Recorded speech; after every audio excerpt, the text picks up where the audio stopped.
Dua laga babak perempat final Euro 2020-2021 segera dimainkan pada tanggal 2 atau hari Jumat, di mana di Krestovsky Stadion di Saint Petersburg, Rusia, Swiss akan menantang Spanyol dalam perempat final pertama yang dimainkan pada pukul 23.00 waktu Indonesia bagian Barat dan pada pukul 2 dini hari atau Sabtu dini hari.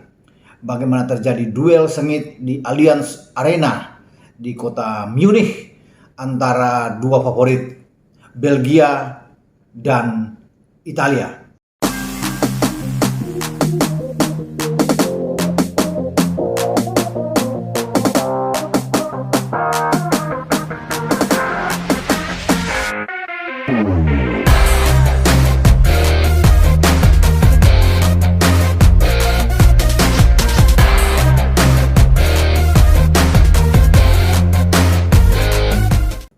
Ketemu dengan saya Ropan dan kita kembali berbincang tentang Euro 2020-2021 di mana sudah memasuki babak 8 besar.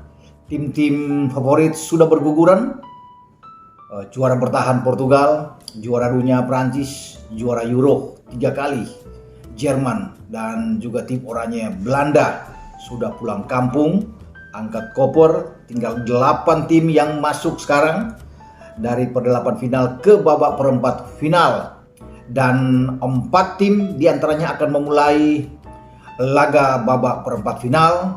Sudah katakan tadi, Swiss dan Spanyol, kemudian big match antara Belgia dan Italia. Sementara pada pertandingan selanjutnya hari Sabtu malam sampai Minggu dini hari akan bertarung antara Ukraina melawan Inggris dan Ceko melawan Denmark. Kita akan membahas dulu tentang duel sengit di mana salah satu di antara Belgia atau Gli Azzurri harus angkat koper, harus pulang ya pada pertandingan babak perempat final ini.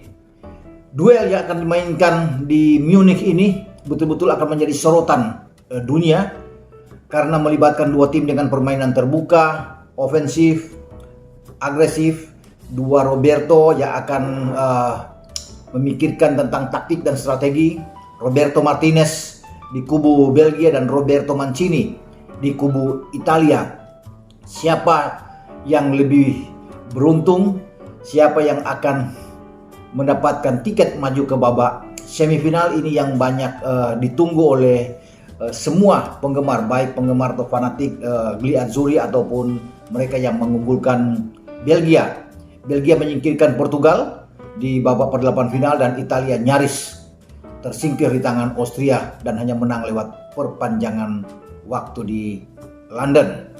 Nah, kalau bisa melihat di sini posisi Italia sedikit menguntungkan karena Belgia itu kemungkinan besar tidak akan memainkan kreator mereka, yaitu bagaimana seorang leader di lini tengah KDB, Kevin De Bruyne, dan juga sang kapten kesebelasan mereka, Eden Hazard, yang sempat kena ketarik paha kanannya.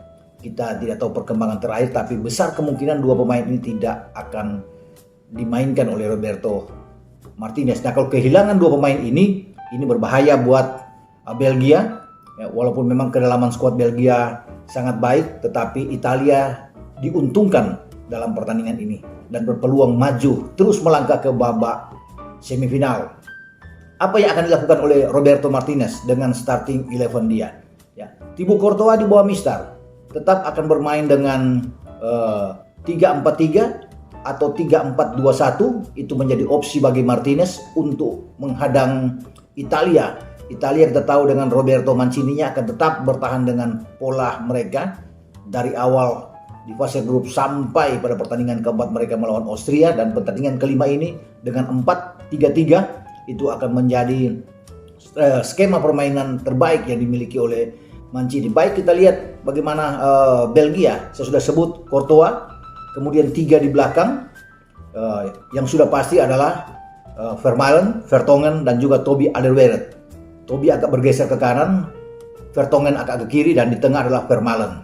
Ya, walaupun mereka punya Jason Denayer, tapi saya melihat bahwa Vertonghen, Vermaelen dan juga Toby ini menjadi kekuatan 3 pilar utama di garis belakang. Di tengah kita bisa lihat Thorgan Hazard yang mencetak satu-satunya gol ke gawang Portugal tetap akan dimainkan di sini. Dia akan didampingi oleh Youri Tielemans, Axel Witsel dan Widmer. Ini akan menjadi kekuatan. Oh, bukan Widmer, sorry. Saya pikir Thomas Meunier ya, Thomas Meunier. Widmer adalah pemain dari Swiss. Ini adalah Thomas Meunier. 4 pemain ini yang akan menjadi kekuatan utama bagi Belgia. Kemudian depan tidak ada Hazard dan tidak ada KDB. Dries Mertens akan dimainkan. Saya pikir di sini. Yannick Carrasco juga akan dimainkan. Mereka berdua akan mendukung seorang Lukaku, top skor mereka yang ada di depan. Jadi ini formasi starting 11 yang akan dimainkan oleh Martinez ya. Tentunya mereka harus kuat dengan Thorgan Hazard di sini bersama dengan Meunier untuk bisa menghadapi serangan yang kuat datang dari Italia lewat Spinazzola, terutama di sisi kiri, dan ini menjadi tugas bagi Meunier sebelum bola sampai ke Toby ke belakang.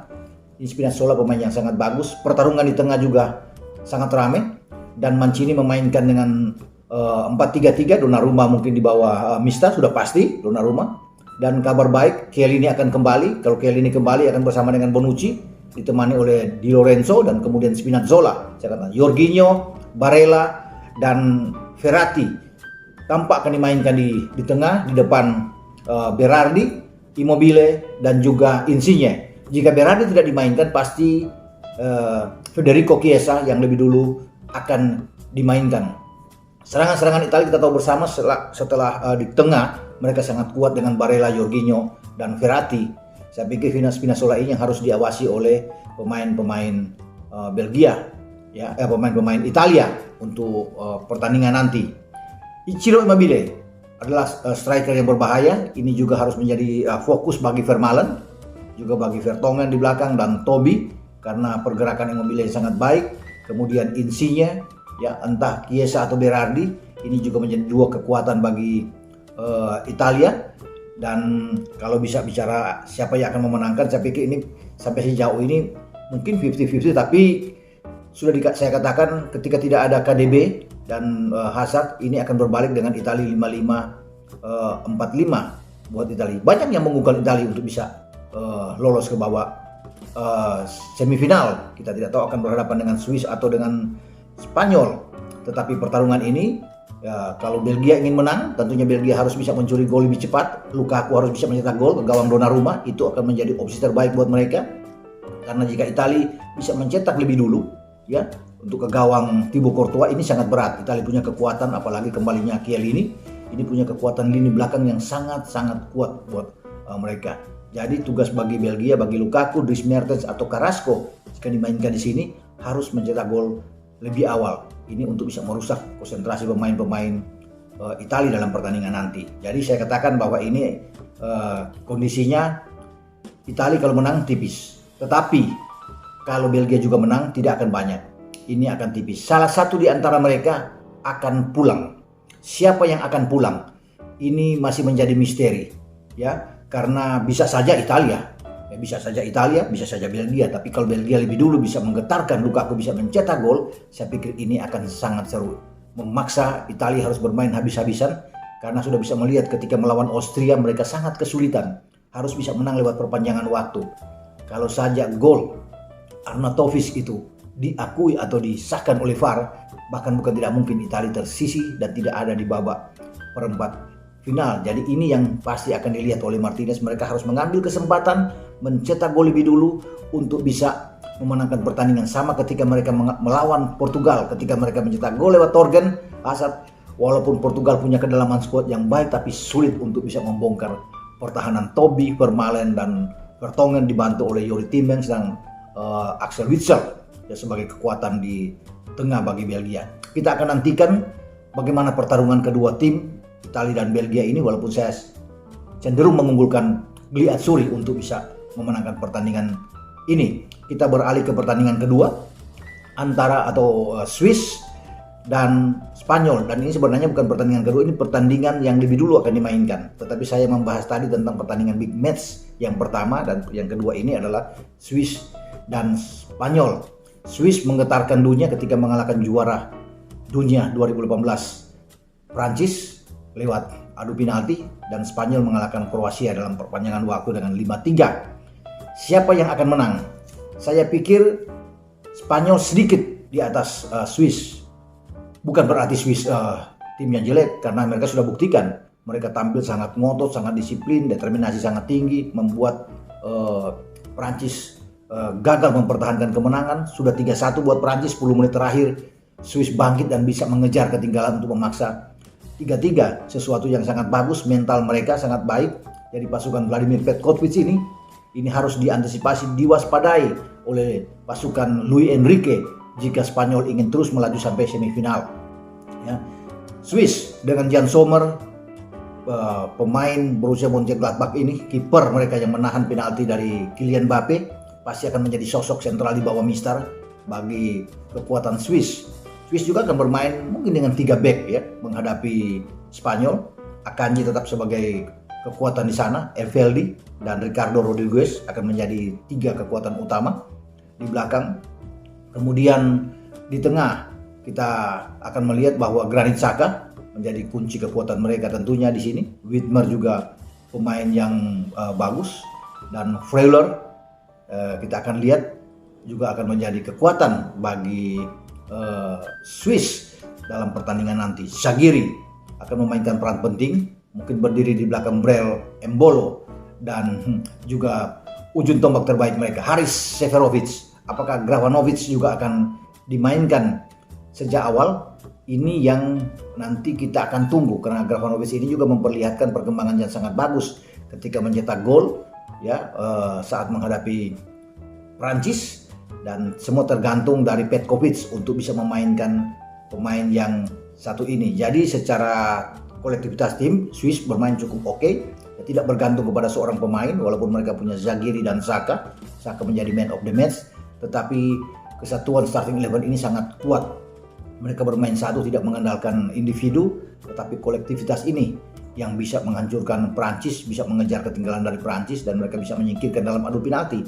Ini juga bukan tidak mungkin terjadi melawan dengan Spanyol, walaupun Spanyol punya pemain-pemain yang baik dari skill individu. Ya, bagaimana perpindahan bola dari kaki ke kaki sangat baik sekali pemain-pemain Spanyol. Saya pikir bagaimana Enrique juga harus bisa meramu taktik yang bagus, terutama di lini depan. Dan mungkin kalau bicara lini depan, mereka tetap akan bisa memainkan Morata. Ini menjadi anak kesayangan bagi Enrique.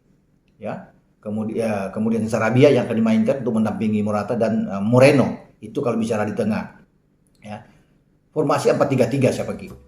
Pasti 4-3-3 yang dimainkan oleh Luis Enrique dengan penjaga gawang Unai Simon ya di sini, dan Azpilicueta akan bermain dari sisi kanan, di kiri mungkin saja Gaya. Walaupun saya lebih cenderung melihat bahwa Jordi Alba yang lebih bisa bermain dari sisi kiri, tapi semua tergantung dari Enrique. Dia kemarin coba memainkan Gaya di sini dengan Pau Torres, dan Aymeric Laporte akan bermain sebagai 2 bek tengah. Sebenarnya Garcia juga oke ya, tapi saya menempatkan Pau Torres di sini. 4 gelandang mereka adalah Pedri yang bisa 3 gelandang mereka adalah Pedri yang bisa dimainkan sana. Sergio Busquets, pemain kunci yang menjadi pembeda bagi Spanyol ketika dia kembali dari selesai dari Covid. Ini membuat Spanyol sangat kuat, menang 5 gol melawan Slovakia, dan juga kemarin mereka menang 5 gol juga melawan Kroasia. Koke akan mendampingi Pedri dan Busquets di sini, dan sudah katakan tadi di depan sudah pasti Moreno, Morata dan Sarabia. Ini menjadi kekuatan mereka, dan persentase menang ini Spanyol tipis ya. Kalau Spanyol bisa menang 5-5, 4-5. Bahkan kalau Spanyol tidak mampu memenangkan pertandingan dalam 90 menit karena kekuatan yang sangat baik, disiplin menjaga daerah dan lawan dari Swiss, ini bisa berbalik. Swiss bisa mengalahkan mereka dalam perpanjangan, sama seperti kejadian melawan Prancis, dan bahkan dalam adu penalti mereka punya kiper yang bagus seperti Jan Sommer. Kita akan tunggu nantinya apa yang akan terjadi dalam pertarungan di Kestovki Stadion di Saint Petersburg. Dan kalau bicara ideal semifinal, mungkin Italia sama Spanyol adalah 2 tim yang sangat ideal untuk bisa bertanding di semifinal. Namun sekali lagi dalam sepak bola bisa terjadi Belgia dan Swiss juga bisa kemungkinan untuk melaju ke babak semifinal. Oke, kita akan tunggu nantinya apa yang terjadi dalam semifinal. Swiss menghadapi Spanyol dan Belgia menghadapi Italia. Sampai dalam perbincangan berikutnya untuk pertandingan Ukraina melawan Inggris nantinya dan Ceko melawan Denmark. Sampai di sini pembicaraan kita. Jangan lupa Anda untuk like, share channel YouTube Bung Ropan dan tentunya subscribe. Ciao.